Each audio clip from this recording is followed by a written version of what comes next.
Before computers could render explosions or stunt doubles could dive from buildings with perfect pixels, filmmakers literally risked human lives for shots that made audiences believe their eyes.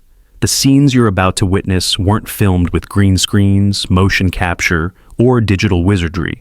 Real actors performed genuinely dangerous stunts while cameras rolled, capturing moments that would send insurance companies into cardiac arrest today. Some of these performers walked away with broken bones, concussions, and severe burns as battle scars. Others didn't walk away at all. This is the era when filmmakers chose danger over safety, when authenticity meant actual peril. 1. Police story. Pole slide, 1985. Jackie Chan descending a massive pole covered in thousands of lights remains genuinely shocking despite decades passing. What audiences didn't realize watching this scene unfold was that the lights themselves transformed the supposedly simple slide into a torture apparatus. Engineers installed those lights for visual spectacle without considering the heat they generate continuously radiating outward. When Chan began his descent, the fiercely heated pole seared his hands and legs, burning his skin severely. As the stuntman slid faster seeking relief, numerous lights shattered from impact, creating sharp edges that drew blood. Upon reaching the platform below, his pelvis dislocated from the landing impact. A normal actor would have called emergency services. Jackie Chan finished the scene. His commitment to authenticity meant accepting injury as occupational requirement rather than reason to stop filming. The scene required multiple takes, each one compounding damage to his already battered body. What audiences witnessed was unbridled commitment to filmmaking, exceeding what modern safety standards would ever permit. The pole descent became immortal, specifically because genuine suffering was captured on camera. Chan's willingness to endure actual agony transformed a simple stunt into something transcending typical action choreography.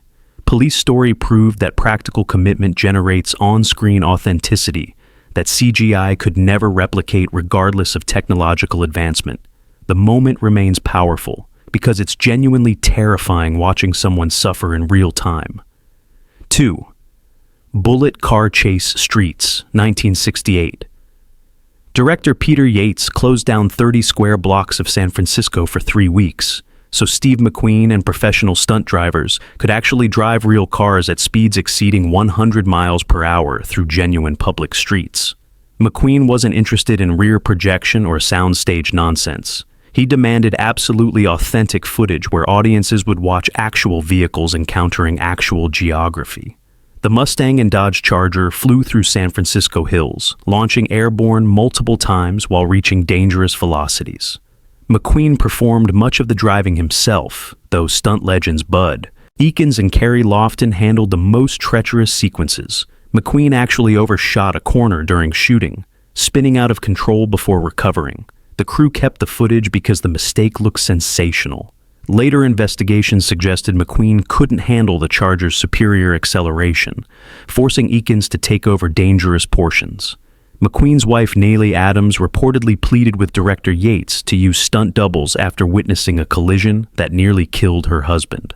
The complete car chase required both vehicles to have reinforced suspensions and nightly mechanical inspections, since broken axles at excessive speeds would prove instantly fatal. A genuine camera mount captured footage from inside the speeding Mustang, requiring photographers to risk their lives documenting the chaos. The chase revolutionized action cinema by proving audiences wanted authentic danger captured practically rather than safe alternatives created technically. What makes Bullitt perpetually shocking is understanding that Steve McQueen genuinely endangered himself for entertainment value. 3.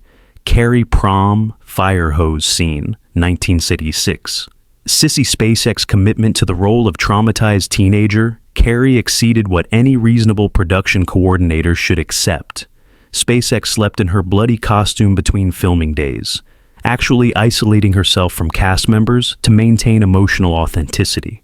Most surprisingly, she insisted on being genuinely buried alive during filming so she could personally push her hand up through soil emerging from ground. What shocked audiences most was the climactic prom catastrophe where a fire hose targeted Carrie amid the burning gymnasium chaos. Fire hose operators tested spray intensity beforehand, determining normal pressure would be safe for stunt performers. When actual filming commenced, the operator refused to activate full pressure, concerned about genuine injury risk.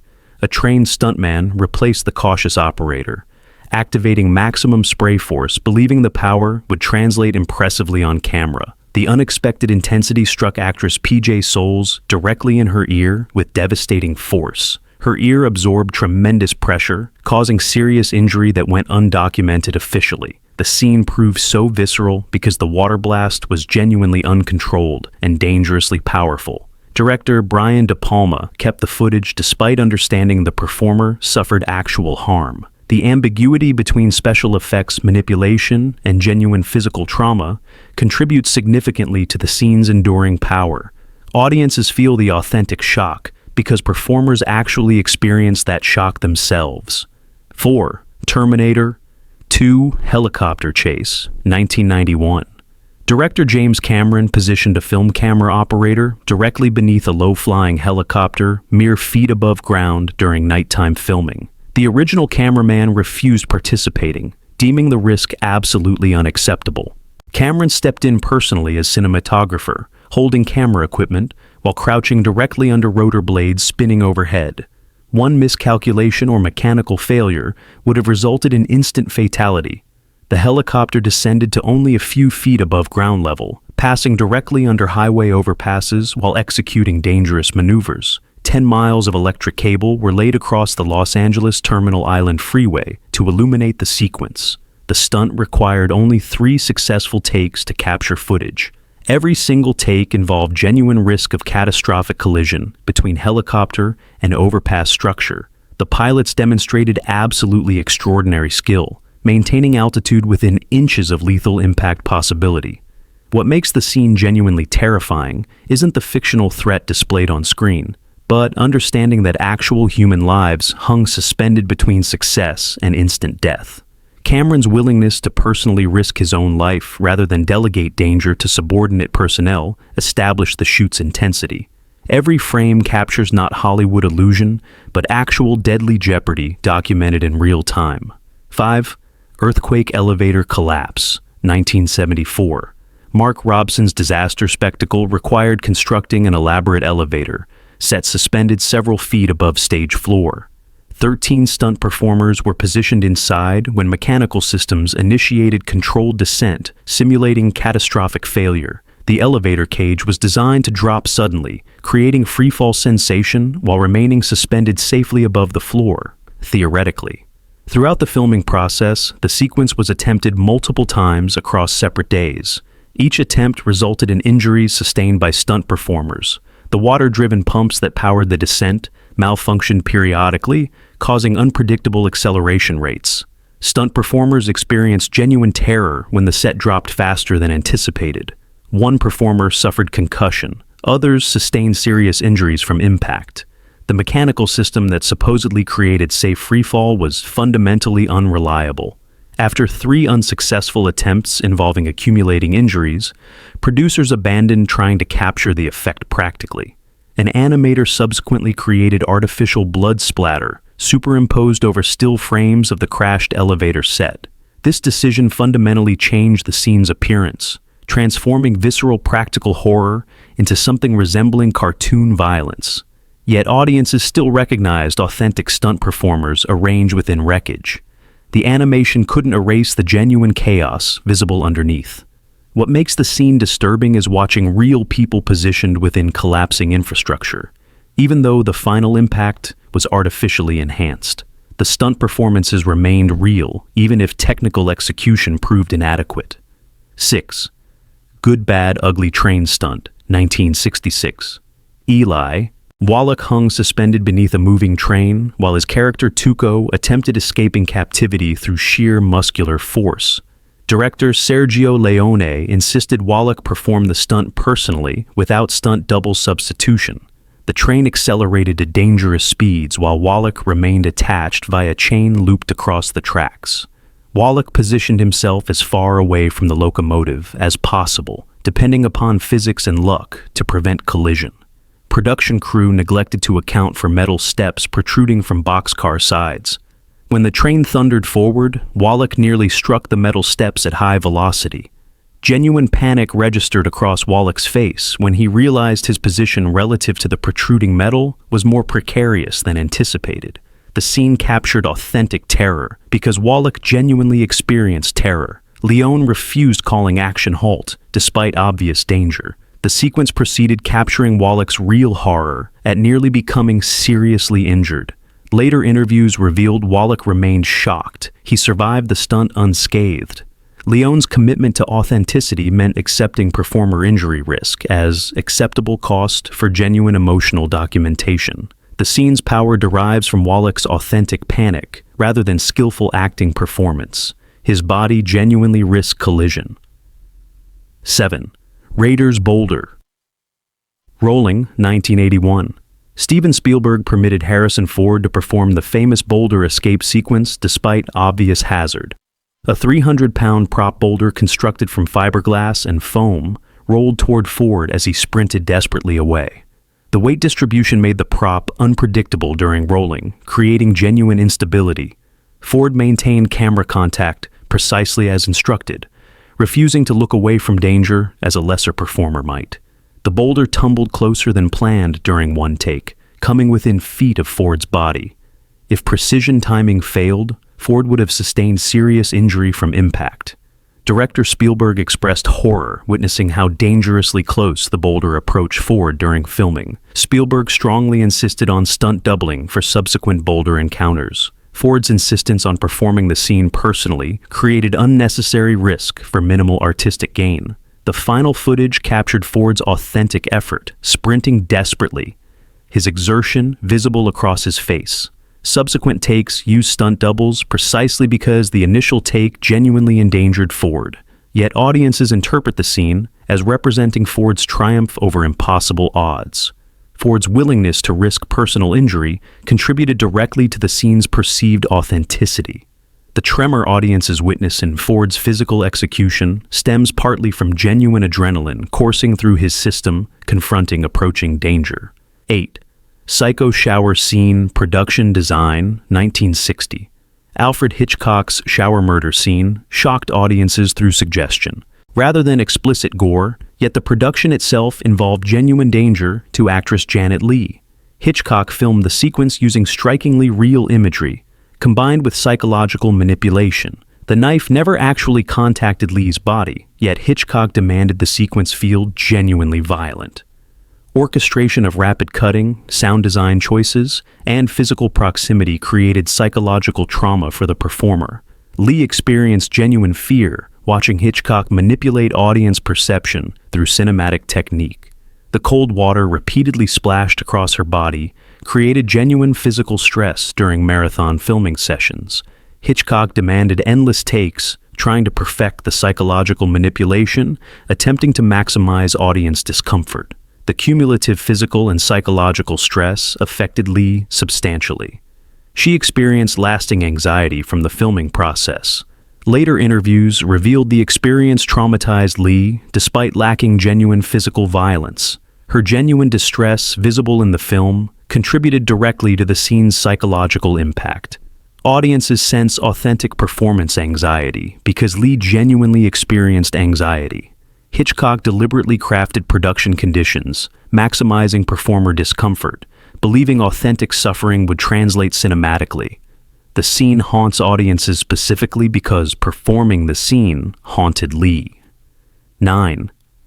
Great Escape Motorcycle Stunt, 1963. Stunt legend. Bud Eakins performed motorcycle jump, clearing a barbed wire fence intended to represent the Swiss border. The jump required executing a wheelie across uneven ground before launching across a drainage ditch. Motorcycle physics meant any miscalculation would result in the bike nosediving downward. Eakins accelerated the motorcycle toward the ramp, at dangerous velocity, committing fully to the jump. The motorcycle launched airborne, clearing the fence successfully. Upon landing, the bike's rear wheel contacted terrain at imperfect angle, causing the motorcycle to flip. Eakins catapulted over the handlebars, falling hard onto ground. The impact injured him severely. Despite attempting to protect himself during the fall, Footage captured Eakins tumbling across terrain as the motorcycle crashed nearby. Director John Sturges kept the footage in the final film, despite capturing genuine injury. The scene's power derives from authenticity. Audiences watching perceive genuine motorcycle failure and human injury. Eakins crawled toward escape afterward, continuing the scene despite physical pain. The commitment to capturing practical stunt work proved more important than performer safety. Modern productions would never permit continuing filming after such obvious injury, yet the sequence remains iconic precisely because it documents authentic danger and unexpected consequence. 10. Hooper rocket car jump, 1978. Stuntman buddy Joe Hooker piloted a rocket-assisted vehicle off a 325-foot ramp, setting a world record for rocket-assisted jumps. The vehicle was designed to launch skyward, maintain altitude briefly, then descend gradually onto landing ramp. A single miscalculation regarding fuel mixture or trajectory would result in catastrophic crash. Hooker experienced genuine terror during the jump, trusting physics and engineering completely. The vehicle launched perfectly, clearing the designated distance and landing safely. The success demonstrated absolute commitment to practical stunt execution. Director Hal Needham orchestrated the sequence with precision, requiring months of preparation. Despite meticulous planning, genuine danger remained throughout. If fuel mixture proved slightly incorrect, the vehicle would either climb too high, losing momentum, or fail to achieve adequate altitude. Hooker couldn't abort mid-jump if calculations proved faulty. He remained committed to completing the jump despite understanding potential consequences. The sequence represents the pinnacle of practical stunt work during the 1970s.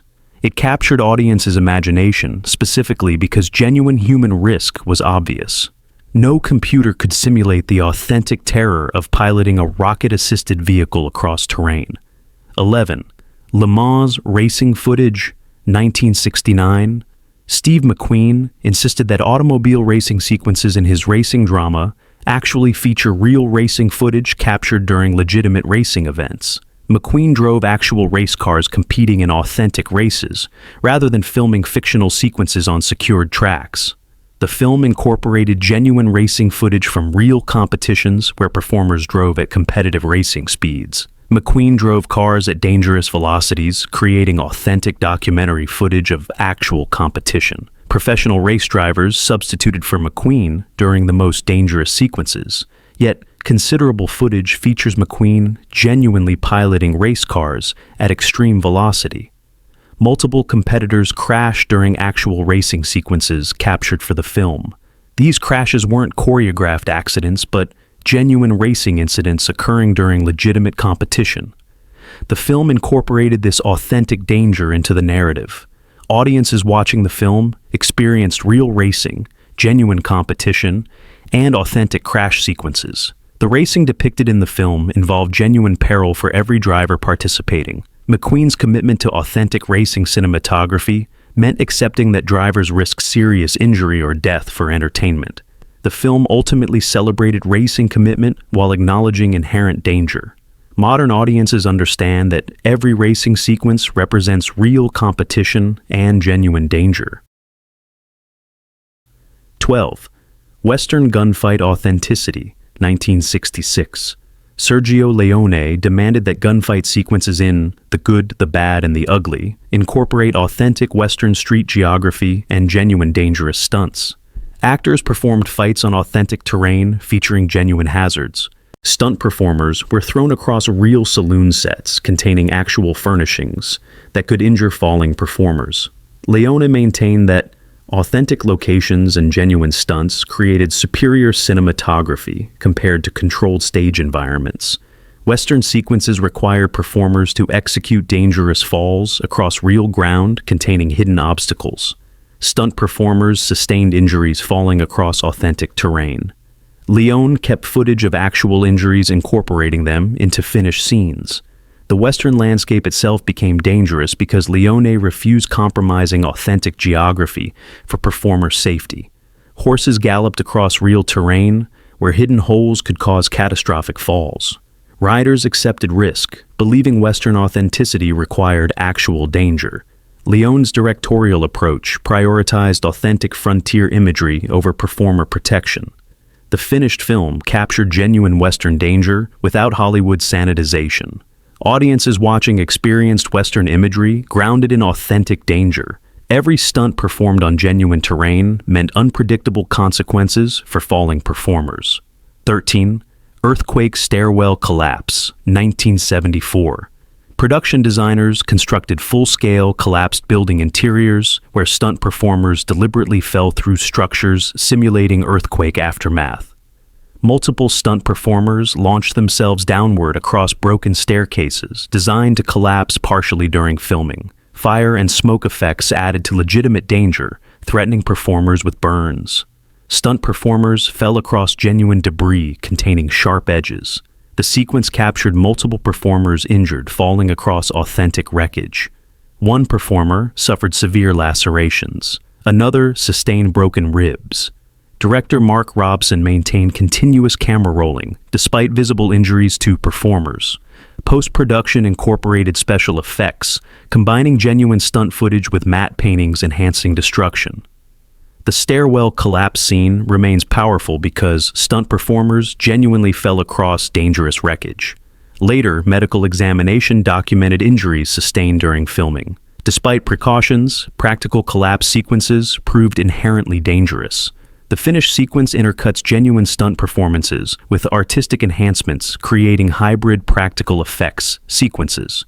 What makes the scene ultimately authentic is the genuine human performance amid designed destruction. 14. Terminator 2 T-1000 Liquid Metal, Stunt 1991. James Cameron's groundbreaking digital effects required practical stunt performers to interact convincingly with emerging digital imagery. Stunt performers executed physical sequences that would subsequently have digital elements composited overhead. Actor Robert Patrick, performing the T-1000 character, executed dangerous running sequences and impact sequences. Patrick performed high-speed chases across real terrain where stumbling would mean serious injury. The digital effects were added later, creating the illusion of T-1000 transformation. Yet the underlying stunt performance involved genuine athletic commitment and authentic physical risk. Patrick maintained high-speed sprinting velocity across real locations, exactly as required for digital overlay. If Patrick stumbled during high-speed running, injury would result. Digital technology couldn't protect him from falling. The film demonstrated emerging hybrid approach, combining practical stunt work with digital enhancement. Modern audiences may assume all T-1000 sequences are entirely digital. In reality, the foundation remains physical performance by trained stunt performers executing dangerous sequences that digital technology subsequently enhanced. The seamless integration of practical and digital masked the underlying genuine performer risk. The scene succeeds specifically because the stunt foundation feels authentic, because it genuinely is authentic. 15. Dar Robinson Building Jump, 1981, Stuntman. Dar Robinson achieved the zenith of practical stunt performance by leaping from a 16-story building onto an inflatable safety pad during filming of Sharky's Machine. Robinson launched himself from the building, carrying only minimal harness attachments. The safety pad below represented the only protection between Robinson and catastrophic injury. Robinson's entire survival depended upon precise landing accuracy. The inflatable pad was positioned optimally, yet hitting the wrong seam could prove instantly fatal. Robinson's trust in precise engineering and personal athletic ability was absolute. The leap occurred in single attempt without rehearsal possibility. Robinson executed the jump perfectly, clearing the building and landing safely upon the pad. His body demonstrated extraordinary athletic control, maintaining horizontal stability throughout the fall. Recovery from landing required training and discipline. Robinson walked away from the 16-story jump uninjured. The achievement established Robinson as the greatest practical stunt performer of his generation. Subsequent stunt performers attempted competing for Robinson's records.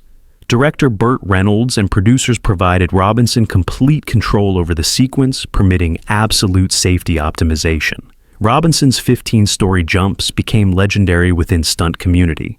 His commitment to safe yet dangerous stunt execution established standards influencing modern stunt performance.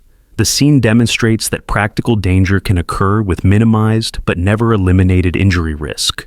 Robinson's precision and athletic mastery transformed potentially fatal jump into extraordinary cinematic achievement. Modern stunt safety standards evolved directly from pioneering work by Dar Robinson, and performers like him accepting danger for cinematic authenticity. How many of these scenes did you actually realize were performed entirely practically without modern digital assistance? Which one shocked you most, discovering the genuine danger involved? Comment below, revealing your response, and tell me which 1960s-80s stunt scene genuinely surprised you. Better yet, answer this honestly. Would modern audiences appreciate practical stunts as much if they understood the performers risked genuine injury? Sound off, because frankly, the disappearance of practical stunt work means cinema lost something precious alongside gaining technological safety. What's your take? And would you want to see filmmakers return to practical first approaches, even accepting contemporary injury risk?